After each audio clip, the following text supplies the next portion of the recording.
Welcome back to the Casey Adams Show. Today I am joined by John Geiger and Sean Davis. Thank you guys so much for coming to the show today. Yeah, I appreciate it. Thanks for having me. My first podcast ever. First podcast ever. How you feeling His about first it? I podcast. don't even know how to talk into a mic. Just stay close. He's usually behind the scenes, so Yeah. this is kind of cool. Yeah. For sure. Takes a lot of pressure off of me, to be honest with you. Yeah. Absolutely. No, I mean, it's so cool because I feel like we've obviously spent time together but known each other for years, but we haven't really had the opportunity to sit down and like dive into the brand, your Yeah. story. So I'm excited to have you guys on today. Thanks so much. Yeah. We've been following your story probably before anybody. 2017, I'd Yeah. say, maybe a little bit earlier. 17. 2018. Right, right, 17, 18, right in there. Yeah. I was 17 then, so I was just getting I the remember. I was things rolling. Yeah, I was like, who is this aggressive little kid? Like, Dude, it's crazy because like John Geiger, the brand, and like you guys as well, like, you've been such a part of my journey where I don't even know if you remember, but when I interviewed Larry King, I had my suit on and I was rocking the 11 Yeah. Geigers, and I Yeah. remember my friend Kieran at the time, like they were at my apartment, and he flew out because he was going to be at the Larry King interview. And not only did I just always love the brand, but I truly love what you guys are building and how, growing up as an athlete, seeing all these big sneaker brands and just fashion brands, just you guys have something special, and I've always gravitated towards it, and I want you guys to know that. Appreciate that. But for people that may not be familiar, like John Geiger, the brand, like where did this story begin in terms of you guys meeting and then obviously coming together to build what John Geiger Co is today?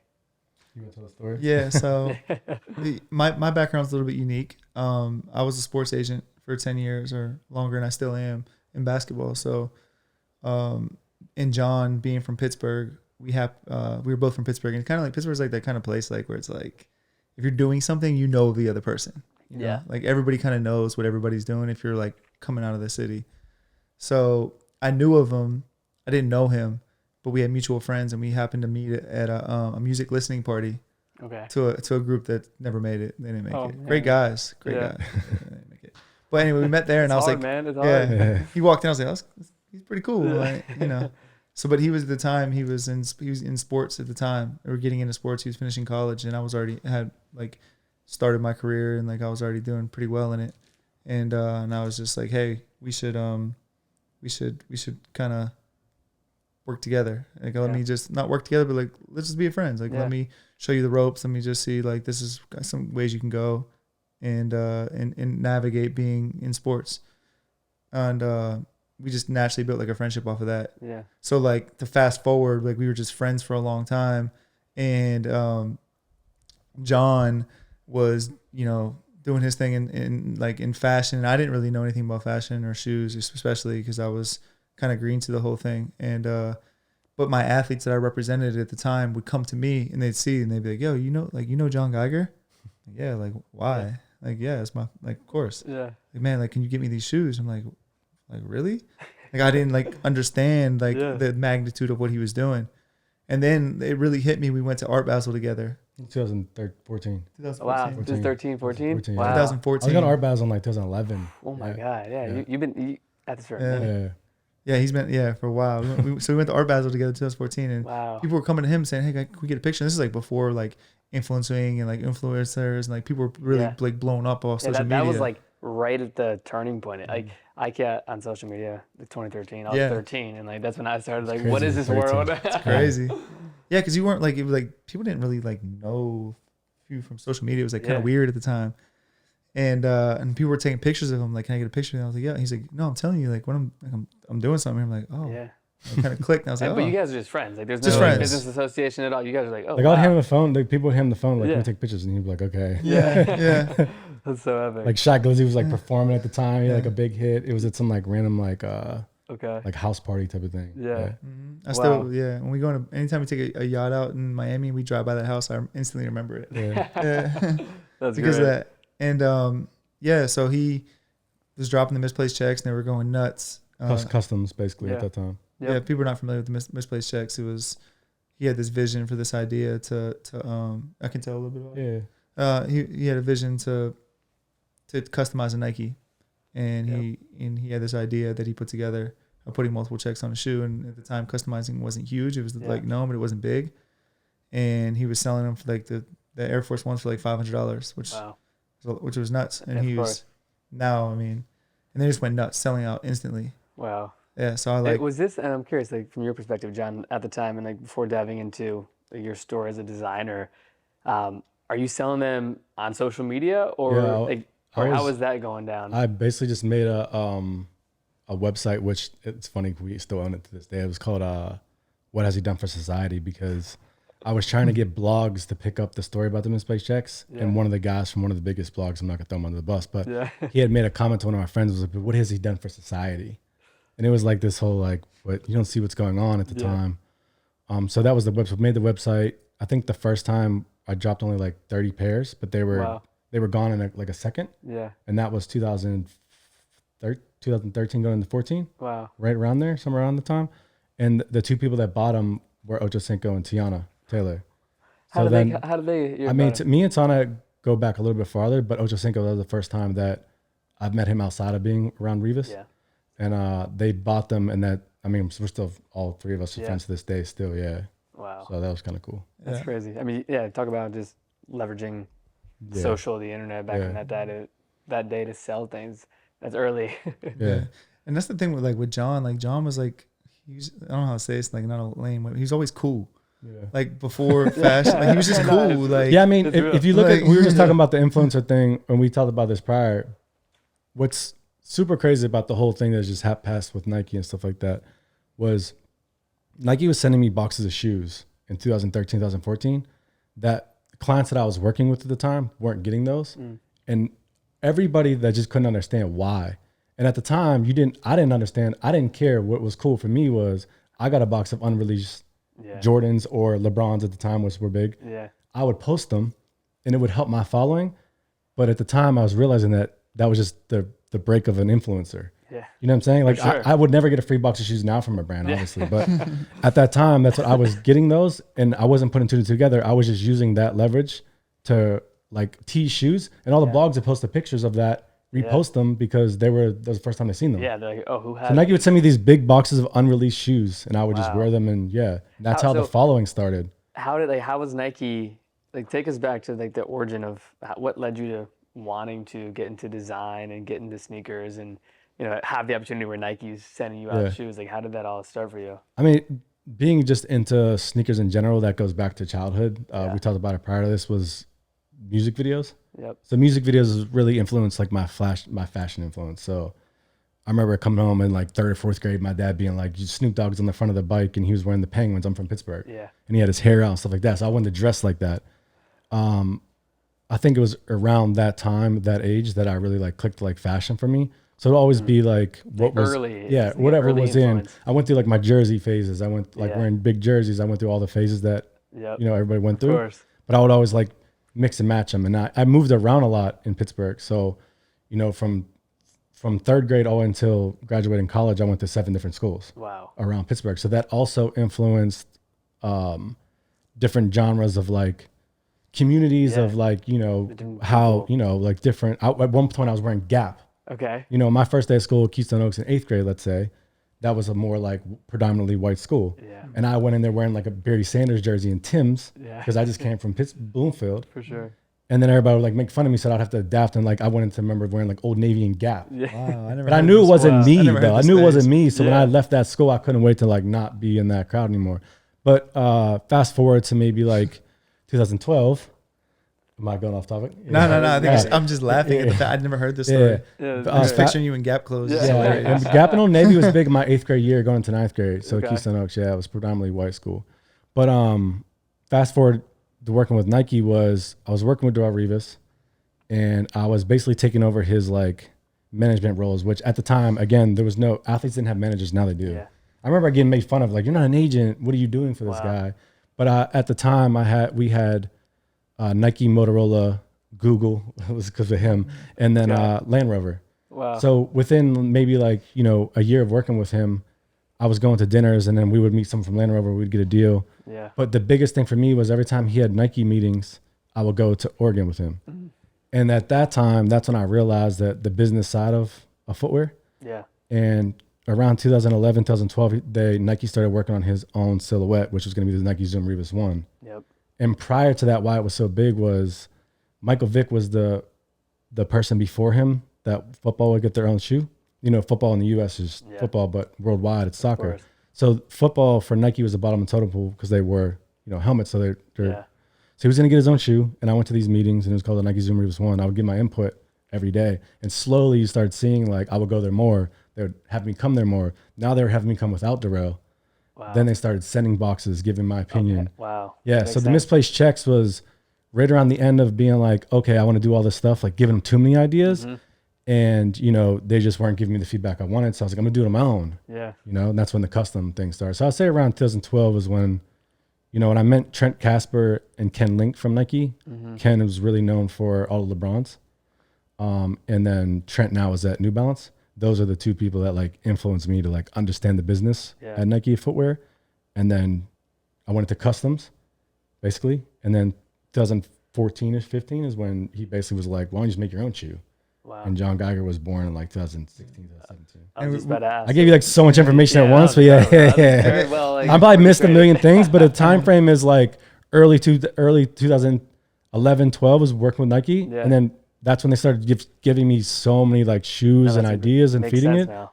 And then that's what led to customs because they wouldn't let me actually design anything. Yeah.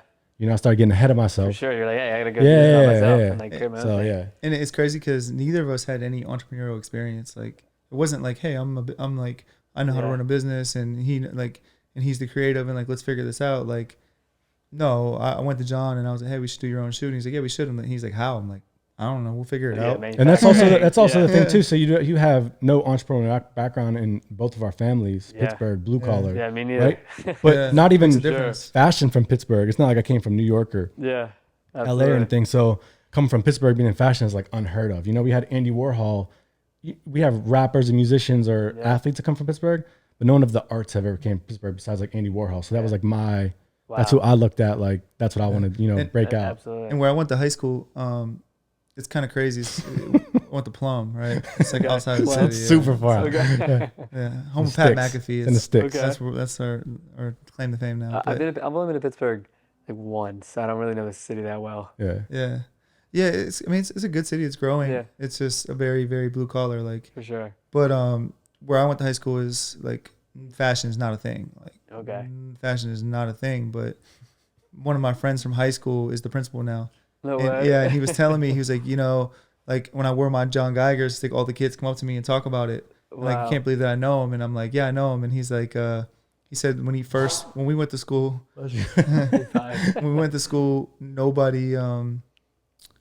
nobody would go to school for fashion. No guys ever. Okay. And he said now there's about 15 a year Wow. that are influenced from John that go to school. incredible. Like Kent State's a big one. It's Yeah, like yeah. nearby. Kent State is one, yeah. So I mean that's like the type of influence it's had on the city so far. That's incredible. And even with that, it's still hard to get like the Steelers, the Pirates, To get on and, board. and the Penguins to get on board. It's just like, and that's what I fight for John. Yeah. Because like fighting for like, hey, like this the influence you can have on the city, this influence you can have on this, on like the organization, and trying to make things cool and up to date. But even the city alone is just so far behind. Yeah. It's so like untraditional or traditional. Sorry. For sure. And I want to ask, like, coming from a town like Pittsburgh, where you're saying like not much fashion is coming out of there, and then you're going to Basel and you get all these people taking pictures with you. When was the moment for you when you started rocking your own stuff out and people started recognizing like that early brand recognition? Like, when did that start happening? Because you launched the brand 2014, 2015. Like, how does the next like 2-3 years play out in terms of the business, but also brand recognition? And also too, like when I first saw the brand, you guys have just done an incredible job at not only getting celebrities to wear them, but like your relationships and your background of working in sports has just paid off in an incredible way, where so many celebrities are wearing the shoes. And I'd love to dive into that in terms of like the early days of getting celebrities to wear the shoes, seeding the product, and obviously creating that brand recognition. Yeah. I guess that goes, I mean, having friends that are celebrities probably go back to like 2008, 2009, because I was becoming friends with like Mac was coming up. Yeah. Wiz was there, Big Sean. Yep. Like I was going to, in 2009, 2010, I was driving to Detroit and going to hang out with Big Sean before he was like signed to like Kanye West. And I think one of the things, I think cool. Yeah. I think one of the things, and it was fashion driven because at the time, I remember coming to LA because Revis, he was going to play in the Pro Bowl, and we always stayed in LA for like a couple of days and then flew to Hawaii. And I remember like texting Big Sean. He'd be like, "We're going to this vintage place." And at the time it was called Tiza. which is Taz Arnold. He works with Virgil now. Rest in peace, but did work with Virgil. And that was really big at the time. And I was like putting him onto other spots that had it. And Big Sean, me and him became cool because of like the fashion side. So everybody in his camp, we would stay in contact. The same thing with Mac coming up. Wow. Yeah. So I think, fashion was the bridge. Yeah, exactly. So relationships. I think to kind of answer that too is like it's organic. Like John for sure is the most organic, non-corny person you'll ever meet. Like he will not do something that is not authentic, and he'll not like, you know, because you see that now. People do anything for relationships and do things and do anything to get somebody to wear their shoes, and like he just won't do it. And he's just very, very authentic about his relationships and people that he meets. And I think people get on board with that. You know, I think people like relate to him for that and like him because of that. And he's always been like that. Yeah. Where do you, because I completely agree. Where do you believe, John, like that authenticity comes from? Like, is it something that like from early childhood? Like, how do you define authenticity in your approach to building a brand? I think it's go back to probably Pittsburgh, like blue collar, Steel City, like, you know, get it from the grind and stuff like that. I think, what was the terminology we said? Like, grind in the... We're no different. Oh, the design and the grind. Yeah, design and the grind was like our saying for a little bit. So I think it comes from that, you know? Yeah. Like I said, I moved around a lot. So those different, even though it was considered Pittsburgh in a whole, you know, that many different schools. Imagine me, you ever went to a new school?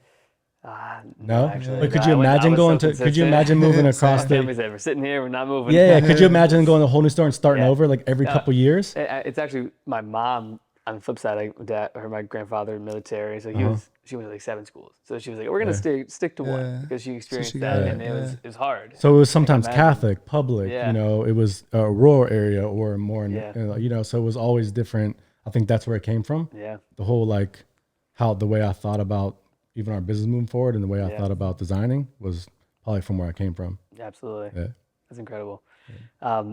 So you brought up Mac. I obviously loved Mac and his music, still do.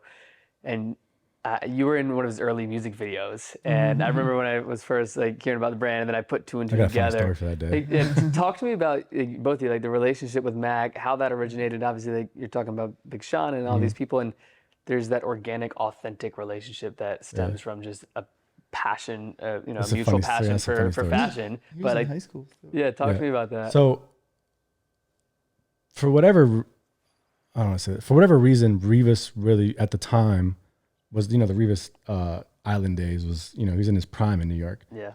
I just think that he like conquered being that good at football, that he like wanted to do something else. And the other thing was music. He was just obsessed with music.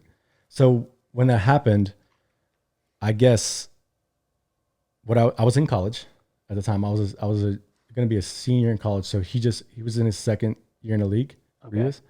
So what happened was I was in Pittsburgh in college, and I was getting on an elevator, and a guy got off. His name was Q. So he's known as like Interview Q. But Q now was working with Mac at the time. They're best friends. Yeah. And he got off. Was like, "Yo, you're John Geiger." He was like, "Oh, you're friends with Revis." I'm like, "Yeah, I'm still in school." And he was like, "I have this artist I'm working with. Like, can you just listen to his music and like blah blah blah." I'm like, "Yeah, whatever, you know." Okay. Yeah. Some big time with him. And he and then he was like, "Hey, Mac's gonna do this event later today," and it just so happened that Big Sean was doing the event there too. Like he was his rollout or something like that. Yeah. So I was like, "Oh, cool! Like I'm gonna set this. This is gonna be perfect. I'm gonna see Big Sean. I'm gonna then meet Mac or whatever." Mac, I knew he was white already, but a lot of people didn't. So he was really good, talented. So then when Q gave me the CD, he was like, "How could you help me like push him forward?" I'm like, the only way I know is if Revis fucks with him. So Darrell came home for, he had like a off week. And I was like, we're in a rental car. I think I picked him in the airport. We had like a rental car, whatever, in Pittsburgh. He was going to go to Aliquippa, and we were going to go to the city and go out. And I was like, just listen to this dude. I was like, don't say nothing. Just listen. Don't ask no questions. Listen. He was like, who is this? I'm like, he's white. He's like, there's no way. He's like, can we get him right now? I was like, he's in school. Wow. He's like, tomorrow, can we go? Like, so Mac's in he's in high school. Wow. Like, so he broke when he was. Yeah. So I contact Q, and I remember Q being like, we can get the studio. It was called ID Labs at the time. That's where like Wiz recorded Cushion Orange Juice. Yeah. So we had ID Labs, and you know, Darrell's first thing was like, let's make a song together. Which I think it's still on YouTube. You can look it up. Like 2008. Yeah, they made a song together. So that's great. So the only way that I knew that how I could try to help Q and Mac was to do it through him because to me I was nobody.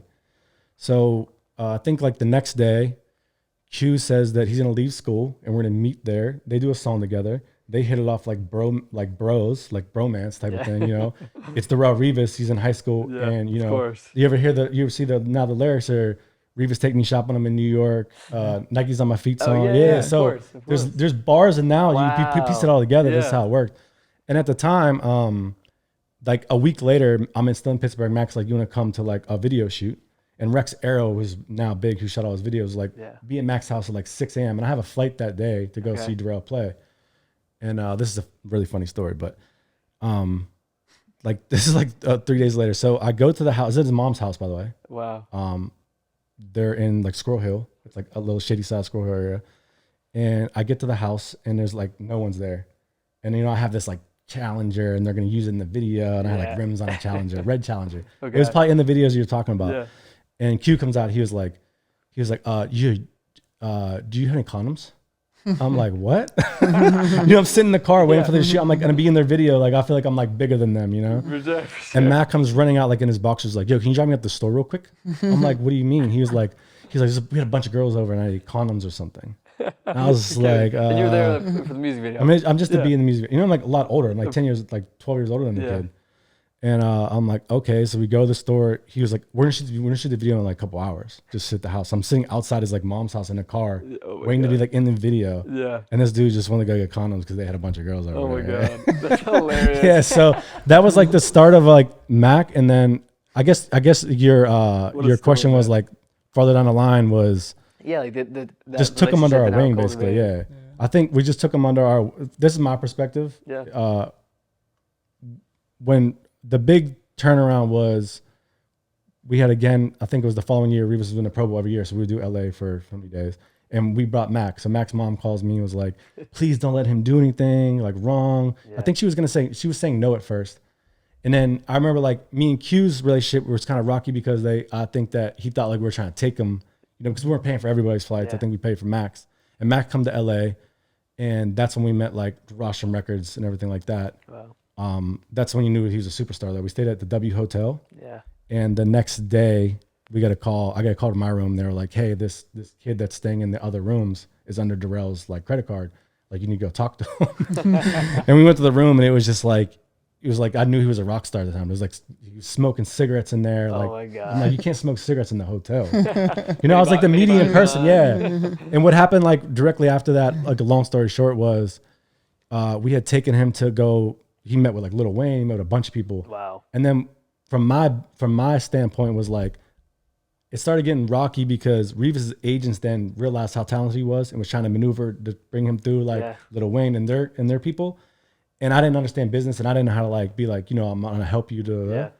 And then also it was rocky with them because, they were sorting how they were gonna get signed. So we met with Rostrum Records. We met Benji, and Benji had Wiz at the time, and they were like, they don't want Mac because he sounded just like Wiz. So wow, that was like that's crazy. This is a very big thing. So, which I'm still cool to all these people now, but at the time it was a little weird. So a week later, Mac calls me. He's like, I signed with Rostrum Records. I'm like, you already signed the papers? He's like, yeah, we signed with Rostrum Records. And for me, it was like that was like there was a couple years where like we didn't speak and stuff. It's not because of like no business stuff. It's just because he blew up after that. Absolutely. I mean, when he was in the cities and stuff like that.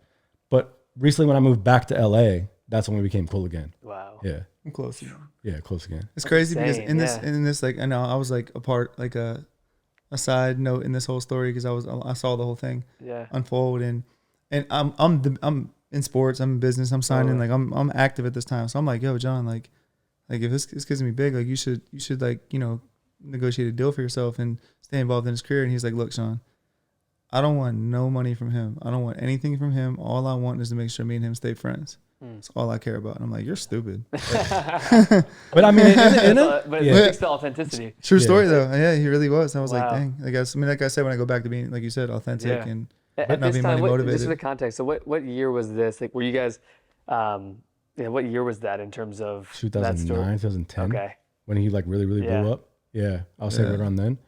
And then, like I said, when he like really blew up, we didn't, we did Punked for Oh, yeah. MTV was like 2011. Yeah, I remember Yeah. that show. So I think right around like when I go to LA, we would see each other, but it wasn't like on like every day talking. Yeah. But that happens, you know. For sure. But for me, it was kind of like I just felt like that was like my little brother, and I felt like I was helping him. But you know, Yeah, there's that's many other incredible. people trying to do the same thing. Yeah. Yeah. But recently, when I moved back to LA, rest in peace, or whatever. But when I moved back to LA, that's when we were gonna like I was gonna help him with merch and stuff like that, and that sucks. So Yeah. No, I'm so Yeah, because sorry. that night that he was there, I remember he was gone there the night that he passed. He was going to. He was at his house. I was at, yeah, You were at his we house went the yeah night we he went over passed? we went over all the merch for his tour. Wow. And then I left, and I was going to Fashion Week the next morning to LA, and I was my on the God. plane, and Q called me and was like, "It's true."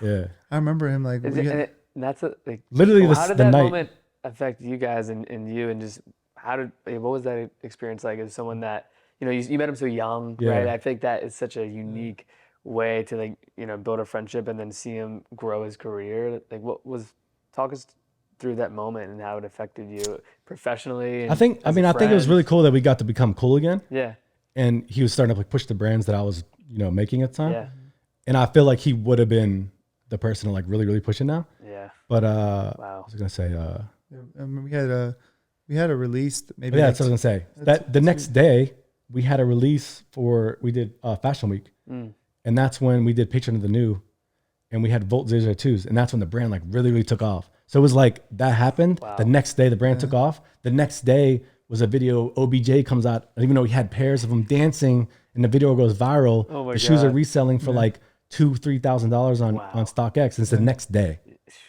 yeah. That's So it was- crazy. Yeah. But to answer your question on how it like impacted him too, like I know him as a friend, you being around Yeah. him, but like it's crazy because you see like him go through so much, and he lost like a lot of close friends, and like that one I know hit him super hard, but like he don't really like talk about it, Yeah, and then it'll just like break down one day. yeah. I mean, not Yeah, really. no, yeah. it's Yeah. it's A little hard. bit. It Rest just in come peace, out, man. but like Yeah. because sure. that stuff's hard. Like it's just Absolutely. hard.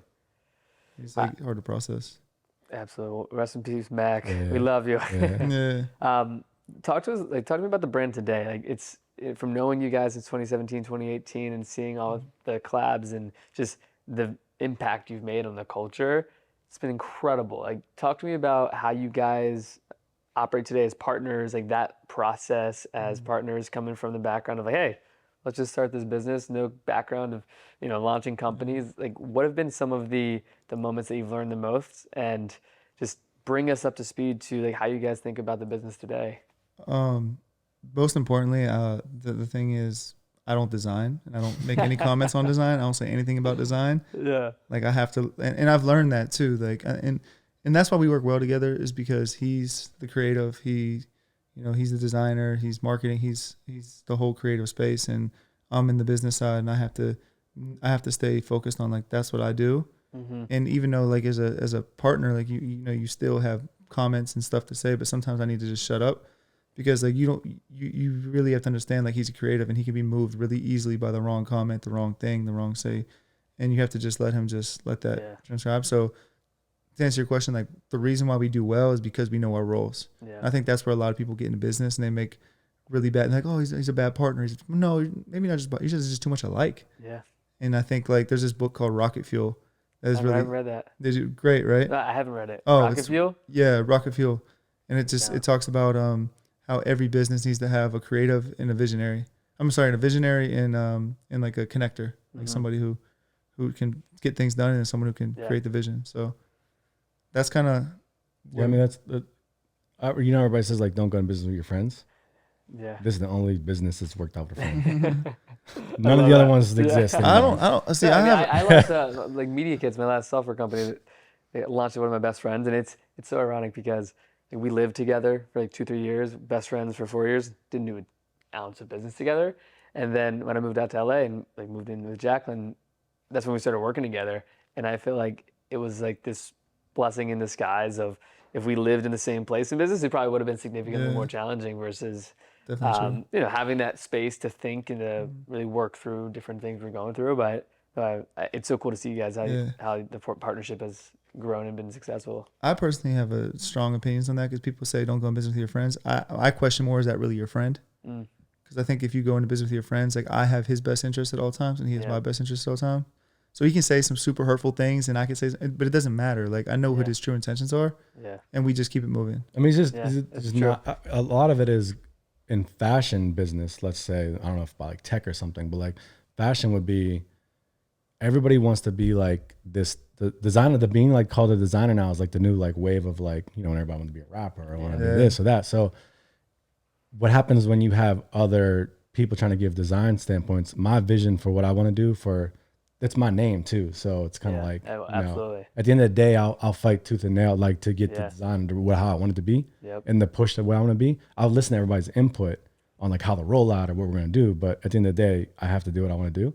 If it's not that and other people have input, then it starts being like, they have their vision, you know? Yeah. So it's kind of like you start butting heads. So I just feel like, I don't say that I won't have like a design team eventually, but it's just so hard. Yeah. I don't know if I ever could just walk into a room and be like, yes, no to designs. Cause I would be like, no to everything. Yeah. What is your creative process? Like, I wouldn't even know if you said, hey, go design a shoe. I wouldn't even know where to start. Like, what is your process from designing footwear to then you guys have obviously branched out into other clothing. Like walk us through that, right? Like the creative process, how that's changed over time and I think it's kind of just like reinventing the wheel every time just because the 001 was our first shoe that came out in 2016, 2017 was like when we launched. And we went by this whole like medium.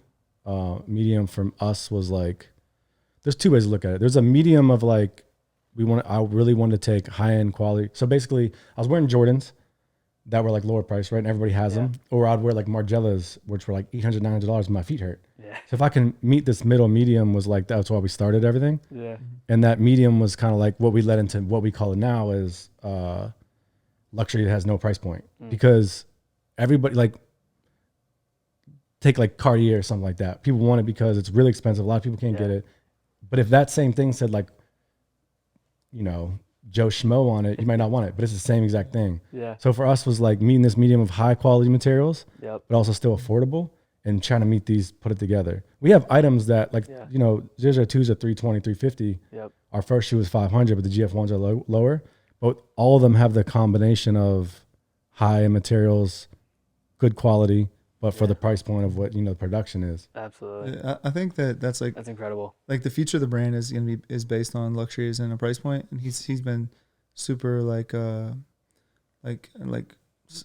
strong on that because when he designs something, he's really designing based on quality, right? He wants the quality. He wants something to be every detail, every quality, highest materials, the highest, like everything done in really, really good fashion and like really high quality. But like, he's not trying to gouge people for prices, like, which I think now like people do that. They're like, they really just, hey, look, I make this crappy product. I make $800 and it's luxury. Look, it's $800. That's a luxury price point. Sure. Because you base it off a number and it like shouldn't be based off of that. John's like, cut my shoes open next to any other shoe and tell me which one's real luxury. Let's do that. Absolutely. Yeah. No, that's great. I mean, I even look at it like just recently, like even, you know, I'm in between buying cars. I've had a car for like 6 months, traveling. Yeah. The world's going on. You know, the APR is up, whatever. Yeah. No car.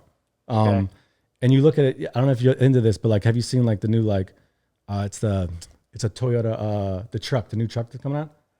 You see it? I don't think I have. So if this Toyota truck said Land Rover on it, everybody would want it. It's a Toyota truck. So there's these lower end brands now, companies that are making super high quality. They look like they would be more, but no one wants them because it's Toyota. And that's what I'm like, you know, that's kind of crazy because all it is the name brand or whatever. Yeah. So it's kind of like you said, like the brand sticks to what story you tell, and that's that's his truth. That's who he is. Like, absolutely. What would you say for both of you? Like, what are brands that you're inspired by? Whether that's car brands, fashion brands, any brand. Like when you look at a brand and what sticks out to you, and just what brands impact you and have paved the way of how you think about it. That's a great question. I mean, footwear. I'm gonna have to say like, Nike or somebody because look what they started as. But I also think too that going back to kind of like mixing them together would be those footwear brands that are biggest in the world. I want to be like the biggest, like that's what you're doing it for, right? Yeah. I don't know if I want to be like the biggest footwear brand because that comes with a lot, but I want to be known for luxury is not a price point. That's kind of what I want to be known for. Yep. Maybe get a little bit off topic, but what I'm trying to say is, known for track shoes, but what I'm trying to say is they dominated what they were great at. Yeah, exactly. But it's always selling athletics. Yeah. Like we're not. That's why everybody's like, after the lawsuit, the competing thing. It's like I'm not competing with Nike ever. Let's be honest. But I'm not selling athletics. Like nothing about our brand is saying, you know, you wear this and you can jump like Michael Jordan. Yeah. I'm saying in fashion lane, if the medium's here and our luxury point here and our price point's down here, then we're like beating other people out, and that's kind of like where we're gonna go. It might be a little bit off topic, but that's what I'm trying to answer your question. I think a great brand in that space is Le Labo. Le Labo. Like it's affordable. It's like I think it's super high quality. I think that it's like I love that space. I like Le Labo. Yeah. You know what I mean? Like it's Le Labo's not affordable. A lot of people, you know that, right? Yeah, but it's not like it's a I'm luxury. not even that familiar with To me, Le it's a Labo. luxury brand. It's fragrance. Oh, it's That's fragrance. Le Labo. Oh, Like Santel 33. LA, everybody probably smells the same out here. Everybody smells the I don't same. even I know. just think it's a great brand. I think that they're in a Okay. medium space. Yeah. Well. It's not affordable. A lot of people. Yeah. I can think what I want. Nah, I want to. You brought up. They hand pour it in front of you and put your name on the bottle.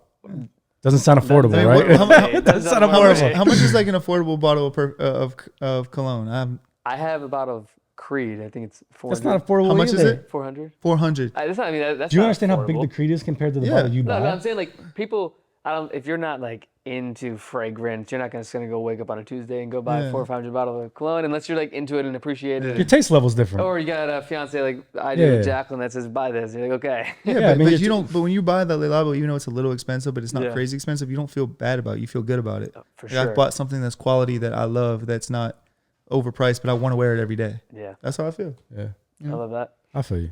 So I You want to talk got good about. taste, by the way. By the house, I can tell you. You got good I taste. appreciate it. All Jacqueline over here. She's the designer here.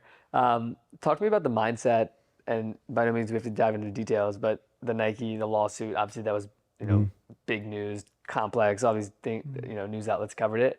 How did you guys feel when a lawsuit came across the table, and how did that affect you mentally? Like disregarding like the specifics and the business side of it, like how did that affect you guys as founders, as partners, and just what was that process like for you guys? Yeah. Never want to go through that again. I thought it was me really good PR, and that probably lasted maybe like 2 weeks, and then downhill from there. Yeah. Downhill from there. Yeah. I think that anytime someone goes through a lawsuit, it's the black cloud that hangs over, and the mental toll that it takes on you is tough, even if your name's not in the media. Yeah. But put your name in the media, put your name being thrown around in it. And where John has to not only take it for the brand, but also take it for himself. Yeah. People die hard, and like they're really live and die with Nike, and they have built a beautiful community, and they take it personal, you know? So like, I think John felt like the mental aspect of it was really hard for him personally, and from being around him. Yeah. I don't know. I mean, but we like I'm not trying to throw people on the bus, but like EA Sports, right? I mean, you would never think in your right. I mean, I guess now think of no. We should go there. Okay. Okay. Let's not go there. Let's not go there. We'll go there. We more so But I about. just lost endorsements and stuff that you probably wouldn't think that you would have. Yeah. But yeah. Okay. But also, your health suffers. I know he Yeah, went Yeah, I down. gained a lot of weight. Yeah. I just recently lost it, thank God. Yeah. But Yeah. yeah, I didn't even realize I was putting it on. It was just like stress. I was stress How eating. long? How long? Because it's done now. Yeah. It's like 2 years. Yeah. 2 years. Wait, let me tell you something. But it happens after the 2 years is the lawsuit. It still hurt after the fact. Yeah. To this day, a little bit. Yeah. Let me tell you something though.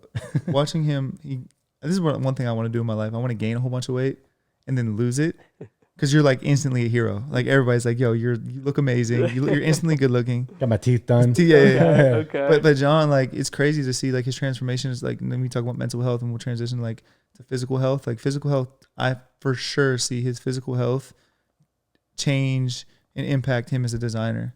Like it's a direct impact. So like imagine if you're out of weight or overweight and you see yourself and you're not looking in the mirror and being happy with yourself, you're not going to design it. I mean, probably my biggest insecurity is weight. Okay. My whole life. Really? So yeah. Like growing up, like yeah, were you probably that- weight. okay, Always really? fluctuated. Yeah. Wow. I've done just about every pill you would think of. I've even thought about surgeries. Wow. I've tried to go there, you know? Yeah, no, I know friends yeah. that So have done that. now it's like, we're both on our like super health kick now, trying to love like, that. I'm What does that look like in terms of like, how do you approach health? I think nowadays, right, like with social media and the abundance of, people that are putting out content about how to be healthy. Yes, there could be like lots of misinformation and you can take things however you want. But like, what's your approach to health now, and how has it changed over time? Like for me, it's hard to speak on it because I'm not saying like this is the route to go or anything like that, right? I'm just curious. Like, I do believe in fasting. I think when I first started losing weight, a lot of it was fasting. Yeah. So not eating until like 12. Yep. And then once I started fasting and, being more active. Getting I wasn't even like, I wasn't working out. Like she's a gym girl. Okay. And she eats, there's a regimen that she eats and protein and all that stuff. I was just like, it's funny because we have this saying like I only work out to fit designer clothes, but like that was my thing of like I never really wanted to like get bulky. I didn't want to walk around with a shirt on like 6-pack and stuff like look like you know. You got no shirt on. Yeah, so I never that was never me. I just felt like I wanted to be thin. So when I took pictures or do these, so if in the past 2 years, if you've ever asked me to do a podcast, it wouldn't matter who it was. I'd probably say no. Because I would never want to be on film, on camera. Yeah, that's probably why I never did them. Yeah. There was a point where I didn't even post pictures of myself. Wow, man. Yeah, so it was a big insecurity. Wow. But for me, fasting was it. Yeah. I still teeter with like not trying to drink as much. You know, it just a lot of things going on. So you're traveling, everybody wants to have a drink, you know? Yeah, of course. And then just being active. Now, it's not even me going to run or out, maybe go for a run or something like that. Yeah. But it's me walking the dog 3 times a day. Yeah. And I started realizing like my steps. 10,000 steps yeah, a day, we're in like 9,000, 10,000 steps. And I'm like, holy shit. And I would put on a pair of pants from months ago and it was big. And I'm like, whoa. Yeah. And then we had I had a whole other wardrobe now because I kept all the old clothes. Absolutely. Yeah. So like, I don't know. It just boosted my like, what morale. Was sorry to cut you off, but the answer like condensed that too. I think for him, like routine, having a good routine and consistent schedule. Like I even see it now, like living with his girlfriend, who she has her job and she's at work all day, and then he knows like I'm working from this hour to this hour. Yep. And I'm focused, and then this is what I'm getting done. This is what I'm doing. And then boom. But if it's like not a schedule, if I sent him like yesterday, I sent him a schedule for what we were gonna do. You kept changing it on you, right? All I did was swap. Literally, all I did was swap like the days, and he freaked. He's like, "Yo, my whole day, really? Yeah, messed my whole day." No, 2 days ago, he gave me a schedule. 3 days ago, he gave me a schedule. 2 days ago, when I landed, he moved them, but told me at like 11 p.m. Yeah. Okay. And I'm like, I'm a little crazy sometimes. I'm like, we're not even doing nothing now. He's like, why? I'm like, you changed the whole schedule and didn't even tell me. He's like, all I did was move the days. I'm like, yeah, but I had dinner set up. I had this set up. So everything it literally changed nothing. It changes everything. It's it's in my mindset of like what we got to do. So, you know? Yeah. So health. Once you say something, you don't like the aspect of it just changing. Oh, I hate changing it. Okay. I'm the guy that plans like flights and stuff. Like he don't probably have a flight home. He'll do it the day of. I'm on your team. I have to have it. I have to have it. Happens on your team. I'm like, yeah, we might go to Denver Monday. It's Friday. Don't flights. That's how I am. I mean, I was being a sports agent. Like I just go, boom, boom, boom, boom, navigate. But like, the routine thing for him and wait. You can go back to like 4 days ago. There's a movie premiere and I was going to get paid to like show up in parents, and it was in LA. Okay. So I'd have to come a day early, and they offered a certain amount of money. And I told them, I'm like, first of all, this doesn't look something I would do. Yeah. On top of, I just want to mess up my schedule. Yeah. I was going to, the day when I like wrapped the shoes in yellow tape and stuff for the content for the rollout. Yeah. I was doing it that day and the tape was coming, and I was like, if I have to leave, then I can't get that video for our rollout next week for a certain amount of money to go to LA a day early. I was like, I'd rather just not do it. Yeah. Wow. So just to mess up the schedule. You didn't do it. And, I didn't do it. Yeah. Wow. And for me to deal with him, I do breath work every day. That's my. But yeah, being Puerto Rico is like a whole other wave. I want to talk about this. You guys are still full time in Puerto Rico, right? Wow. That's when did that change? When did you move to Puerto Rico? And 2019. What led to that decision? 2019, we moved there. We had some of our business partners and friends that were living there, and at the time he was single. And it just felt like a good move, and a little more culture there. We went for my birthday. Yeah, we went for his birthday and we loved it. Okay. Yeah, and our business partner then lived there. Yeah, we lived there. I'm like, wait, you guys live here? Yeah. It's incredible. I went out there and he showed us around and did the whole thing. Golf course and stuff. Chilling. Yeah, golf course. Yeah.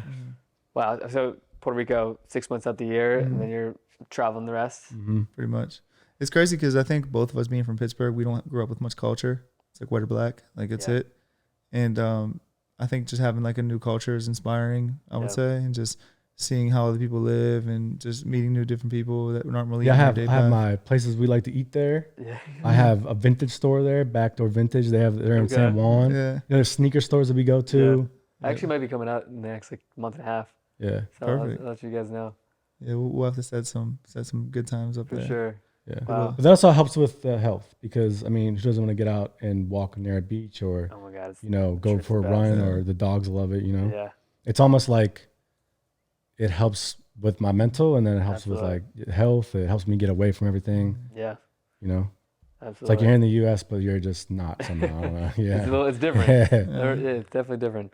What are some, like, when it comes to, like, speaking of schedules, daily routines, like, what are some things you guys do every day that sort of, whether that's in business or personal life? For me, it's something new in my life the past 6 months is cold plunge. And I do Yeah. that for mainly like mental health purposes. It just, I don't know if you guys have you done cold plunge? Yeah. Yeah. For me, like the compound effect of it is just incredible. Like if you're having a bad day or a meeting gets canceled, you're pissed off, Yeah. instead of thinking those thoughts, hop in the cold plunge and you can't think about anything else. It's just Yeah. like a reset. So like for you guys, do you have like a specific routine or like daily non-negotiables that you follow? Yeah. You go first. Mine's breath work every day. Really? I have to breath work. I do the Iceman Hoff method, which is building up to being able to do cold baths, Yeah. cold plunges, which I do some, but I can't go below like 48 yet or 45, Okay. like on a You long time. can. It's just Yeah. Yeah. yeah, I'm it's getting all to mental, it. baby. And then on podcasts. So your podcast, I have a couple other ones that I listen to, and I think that puts me in like a therapeutic, like mental growth mind state Mm, where you're just taking information. So I mean, I genuinely love like listening to podcasts. that's great. And then walks. I was fasting all last year, which I still do a little bit of, but I went more on like a weight gain journey, and then Mm. fitness, working out. And Trying to get then buff for the ladies. yeah, trying to Yeah, get for buff, sure. and then also just making sure that John doesn't yell at me. Yeah, just I don't mean, change. yeah, I mean, it's crazy because mine's more like just like walks instead of the dog. Yeah. So I don't think anything else, right? I'm horrible at this. I think You're just more of just creative. being active, but mine's more business stuff. Like every day, Yeah. now that we are like going back in the full collections, there's just so much more items. So, Yeah. he has a flannel on right now. Checklist. Yeah. So there's, Yeah. So there's, clean. there's numerous items now that have to be, fall, winter. Mhm. We're showing again in January. So now we're like working on a whole new collection and we show in January, but it won't be in retail until the following Okay. winter. Do you get what I'm saying? So it's Yeah. a Yeah. year ahead. And then, footwear is in El Salvador. Season. We have our phone calls every day. So Okay. Just I think working on checklists. something new every day, I think maybe that's something that Yeah. I added. Absolutely. Yeah, Yeah. any creative too is like if you're not working on something new, they're gonna go nuts. Yeah, Like, It's so funny you said that. Like yesterday, I had Dane Cook on the show, and he's had his comedy tour. He's doing Madison Square Garden, and he says like, the biggest pleasure in his life is the ability to wake up and just do something new. Have that Yeah. blank canvas to think about like new ideas, new things, new projects, and that's someone that was absolute legend in their Yeah, of field, course. and I think it speaks to like that creative act. That's of, my luxury. Yeah, Yeah. for sure. Get That's to incredible. like come up with ideas and actually Yeah. get made. Yeah. I mean, I guess I never really thought about it. Yeah, that's it. I love it. Yeah. What do you got like when you think about the future? Is the plan to have like retail stores all over the globe, or how do you guys think about the brand long term as partners, but also just the impact, right? Because I feel like you guys are in such a unique place where there's so many directions you can Yeah. go, and that leads to hard decisions. Like, what's the right thing to do, right? What's the long play? Like the future of the brand, where do you see it moving and shifting, and what excites you the most? New products for me. Yeah. I think, again, getting back into full collections, Okay. but more footwear models. Mm-hmm. That goes into the business side. Yeah. As we grow, that goes to the finances. So I Yeah. can't make new silhouettes every couple months because Yeah. that takes a lot of money to do. For sure. So it's a business side of like balancing it. I think we're gonna probably have like a real raise, coming Yeah. up, stuff like that. Or Yeah, eventually Yeah. we'll be able to get that. But in the short term, to build to the long term, and like John always says this, he's like, not everybody has to be, these a luxury like the traditional route. yeah, And I think like our route will be continuing to build our DTC, Yeah. direct to consumer, which is a good space for us to continue to provide like high level products and high quality products, luxuries and price point for Yeah. a good price, and then start building these relationships with stores and retail, because he never really did retail, and then grow via Yeah. retail. But John's so unique and so versatile. Like the more I can provide him with resources to be able to just focus on design, because right now he does design, he does marketing, Yeah. he does all these different things. The more that I can keep providing him with like the ability to grow, like we can expand in a lot of ways. We can expand into home goods, we can expand into real estate. Like Yeah. we could really grow out a lot of ways, but from the fashion standpoint, it's like building this really foundation of shoes, but also like clothes, Yep. and just building like kind of a world like view of the brand, because we have we're introducing women's handbags in the next Yeah. like month and a Yeah, half. yeah. So That's it's like, exciting. yeah, it's kind of crazy. Yeah, it's For a whole sure. other. Pretty sure you know all about it. Yeah. Oh, Yeah, yeah. yes. Yeah. Absolutely. Yeah. The last 3 years for sure. Like when you guys put out a job, like things sell out in seconds. Mhm. Like, talk to me about building culture within the brand, like the way you guys have gone about it with your social media presence. You have such a diehard fan base, and I'm sure like young designers or aspiring designers watching this, like if you were to give your younger self, a piece of advice starting a brand 2023, like where does your mind go and what advice do you have for people that want to start brands, that want to build a community? Because it's a rare thing to be able to create incredible products the way you do and then sell out pretty much every time Yeah. to this incredible community. And it's, you guys have just been at it for a long time and have built the knowledge and the experience. But what's your advice to young designers looking to launch a brand today? You want to take this? Yeah.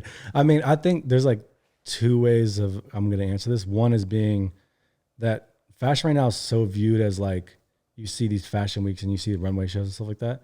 And not everybody has to be that. You can have a brand and you can do well in life and you can be under the radar, and not even under the radar, but you can get into retail stores. You can build it up and slowly build it up. I think everybody wants to go from like A to Z really quick. Yeah. And that's like a long-term thing. We've been doing this for how long now? I've been in footwear for like 10 years, right? Yeah. So I think just like build something that you're going to stand on and not try to like just jump ship when it goes south. Cause I mean, we could have jumped ship many times. So. Absolutely. I think for me, there's probably endless advice because we came into this kind of like blindfolded. We don't have any mentors. We don't have anybody that looks over us and says, hey, or father figure, family members that are like, hey, like this is how you do this, how you run a business, how you do things. So like we came in straight blindfolded, which I think is unique in a lot of these spaces. A lot of people usually like they have it and they have somebody that's kind of guiding them. But I think my advice would be to my younger self would to be continue to create a space that John can focus on what he does and designing. Okay. Yeah. For real. Like I think that the design element and creating new element and letting him do that is the most important advice that I could have myself, and because that's how the brand's gonna go. It's going based off of him. Yeah. And he's the talent, and that's why we work well together. Because I'm an agent at heart. Absolutely. So I know our role. But I think also a kid that's starting out that doesn't have anything like I didn't. You know what I'm saying? We come from Pittsburgh. You have social media now, so it's kind of like half the battle is just showing something. Yeah. You can delete it after. You don't like it, delete it after. I mean, For sure. I put up reels and either it doesn't do what I thought it was gonna do, or it's not as good later. Just take it down. Totally. Yeah. So it's like just getting it started and getting it going. But I think, like I said, everybody thinks that they're gonna be like tomorrow. They're gonna be like Mike and Mary, and it's like you're not gonna have a runway show next week in Paris, bro. It's not how it works, So it's just and you don't have to be those bigger brands. You can be small and grow, and Really, the only other like designer I've had on the podcast, Kid Super. Yeah. So I had him on years ago, and it's been cool to see like what he's been he's up blown to up the a lot. last couple of years. Insane. Where was he gonna go? Just what about you? What? What would you give? My younger self, dude. The biggest thing that I always go back to is like doing 400 plus interviews. Right? You kind of hear these similar themes of things, and I have it's just 4 words that I live by, and it's on this like plaque trophy upstairs where context on it real quick is I was almost paralyzed playing football when I was 16. So I was in a neck brace for 6 months, and I made this neck brace into like a trophy, and it says 4 words. It says keep going, never quit. And as cliche as that may be, I just think that every great individual, great company, they just kept going, like through the failures, through the ups and downs, through people don't care. And if you just do that, like you're bound to, I don't want to say succeed at the highest levels, but you just got to keep the ball moving. So many people stop, and that's just, they're bound for failure if you just stop and never. And I've been around for like 10 years. You've seen so many people like fall off or like start something else and fall and do like other things. Yeah. And it's like, I guess since it's my name, to like, there's no other, no other avenues we're going here. This is it, So I think that like. Was that a, I'm curious, like, was it when you were launching the brand, obviously like. Remember you didn't want to do John Geiger. Was that what you said? At first he didn't want the name to be my name. No. You didn't? Nah. Again, I didn't know anything about fashion. Okay. I knew nothing. I mean, I literally came in not knowing anything. I didn't even know, like, I'll never forget whenever when I was an agent, I couldn't dress. I didn't know anything about shoes. And Iman Shumpert was my client. Shout out to Iman Shumpert, because I learned everything about fashion early from him. And I'd be like, bro, how does this look? And he's like, yo, stop asking me that. How does it feel? How does that feel on you? And I'm like, oh, I get it now. So like now, like going into that, it's like, Sure. yeah, like learning. I lost my train of thought on that. No, But you're yeah. good. I wanted to bring up someone that I love so much. He's been just a great friend and just supporters. Will Zombak and Yeah. Wiz and their whole team. Yeah. And I have a couple more questions before we wrap up here. But talk to me about that relationship, like Wiz, Will, just the Pittsburgh days, because I think like you guys represent Pittsburgh, and just knowing them now and getting to know Will over the years and him supporting it as an investor and just as a friend, it's been incredible. And I know you guys are super close there. So how far back does that relationship go? Will, I mean, pretty far back, probably like 2007, 2008. Oh, wow. I think Will was still in college at the time. But Will has a very similar coming into, his role, because I was working with Durant Reeves at the time. Yeah. He was with Wiz. Now it's just cool to see Will just like grow up and be like older, and we used to, I'm not explaining it. I just want to laugh because every time I see him, we just like look at each other and start like laughing or talk about old stories or where they're going. And it's cool to see him like be like the boss, Yeah. For so many times he was, like the road manager and then, the manager, and now he's like the guy, you know? Absolutely. So that's really incredible. cool to see. Yeah. Yeah, just like a little bit of growth at a time. Yeah. Staying consistent, staying with the consistent people, like you said, and just watching them just grow a little bit, grow. Yeah. That's And he's one of those guys that has not changed at all. No, none. He is who he is, and I love that for him because that's hard to find, especially the rooms that he's been in and the places that he's been, and he's just. I think like a year and a half ago, I wanted to like throw out the first pitch of Pirates game, and I think how we got in touch with them was when I talked to him one time. I'm like, they're not like answering us. I'm like, he was like, I'll make a call. And I think that person ended up talking to Sean after, but that was the initial. He was like, I'll make a call. Shout out Will. Cool. He's awesome. So shout out to I love Will. Yeah. For sure.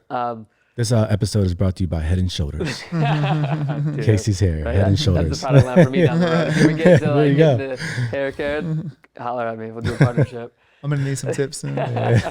For sure. When you guys think about not only the future of the brand, but like as individuals and personal growth, like what's important to you outside of, you live in this world of like business being a creative, like how do you balance work, life, just and giving yourself that space to be able to create in a world where there's so much, people burn out, people go through these hard situations in business that just destroy them, and it's easy to lose yourself in that process, and whether that's fall into depression and like managing everything. So I want to end on this note of just like managing your time as humans, like making sure that you're improving and just staying not only true to your roots, but managing work life in a sense.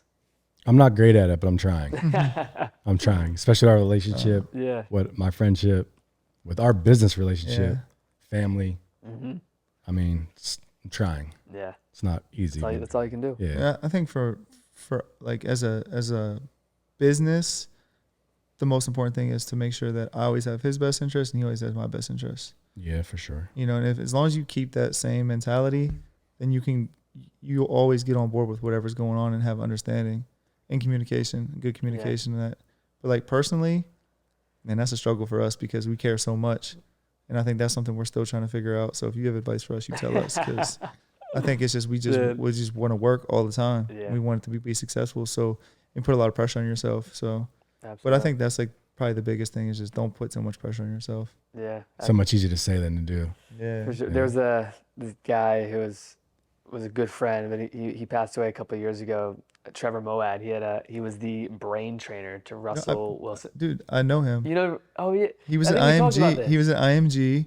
Sports. When I was training my athletes there, he was at IMG, and he actually met him one time. He won't remember Trevor this. Moad. Yeah. He was incredible. Yeah, he was great. He spoke at an event that I did one time with Drama, and we had Rob Dyrdek in there, and he had a quote. He has a T-shirt. I have it upstairs. It says, "Pressure is a privilege," and like that was the quote that he tried to instill into all of his athletes, but also in the context of business too. It's like you live in this immense state of pressure. Sometimes you put it on yourself, but he was like, his book is just world class, and rest in peace to him. But just that aspect of like pressure to succeed, to move forward, to get better, it's powerful. Oddly enough, I feel like that being denied or having pressure feels like makes you like work better. So it's kind of like one of the things where like I'll complain about it. Yeah. I really try not to complain, but I complain every day. I'm pretty sure everybody does. But I think that it also like, being denied and being, stressed out, and I feel like it then takes me to like another level to like do better. Yeah. In some weird sense in my head. Maybe I'm wrong, but I think I want to end this on a good John Geiger story. Let's hear it. let's go. This could be anything. I don't know where this is gonna fit in the podcast, but I feel like how weird the John Geiger, the designer, was born. Can I tell the basketball story? High school. Oh yeah, go ahead. I just like to tell a story. Let's hear it. This is on a high So note. I don't know where it's gonna fit in here, but Telling stories about getting in trouble in my childhood, okay. Getting in trouble in my being an adult, not so good. So Okay. This is a good one-off. yeah, so we're talking about pressure. So John was like, and I knew him from high school because he was like an elite basketball player. He was like one of the best high school basketball players in Pittsburgh. White kid, tatted, like just cocky. He didn't give a shit. Only shot threes. Wow. Only shot threes back in the Like, day. Cool, you can dunk, but that's 2 points. You Yeah. just shoot three. So he goes, his biggest game of his life. He's playing in the state finals, right? And you know, high school sports are everything, right? You make it all the way to state finals as a junior, and he's inbounding the ball. It's like a tie game going into the Google fourth this after. quarter. It's a video. Okay. You have a video of this? It's a video on Yeah, there's a Google, video. on YouTube. Yeah, Oh, God. and he's inbounding the ball, and like all you see is like somebody.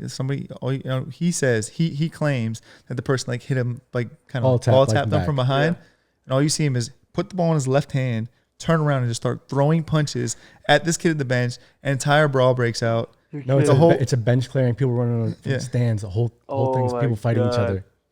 And then the following year ends up in jail. I think I don't even know. I had to do like community service, a whole bunch Yeah. of stuff. Oh my God. Yeah. So like that was the Fighting again? yeah. No, that was that. That was it. From that. From From that. that. Yeah. Oh my God. No.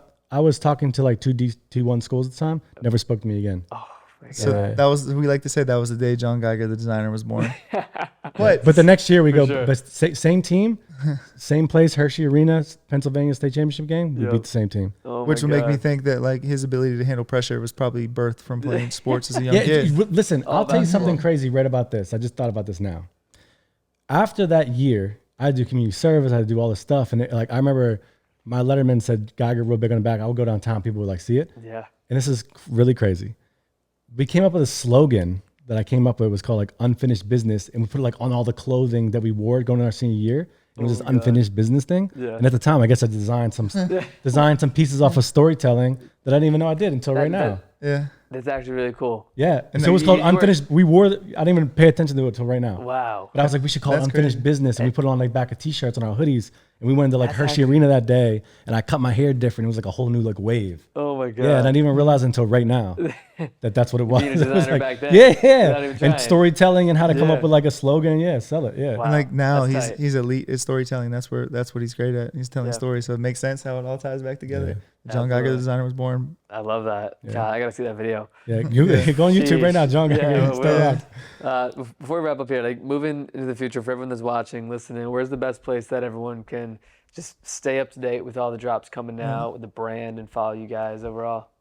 Well, obviously his Instagram, John Geiger Yeah. _ but also the email list. Signing up for an email list is where we do a lot of our drops Exclusive and stuff, yeah. exclusive stuff and early access. So those two are probably and also the Love brand page, but John Geiger Co. But those, Love it. yeah. Yeah. And then we're going to hit spring, summer, we're hitting retail heavy. So that's what we just showed in Nice. Paris.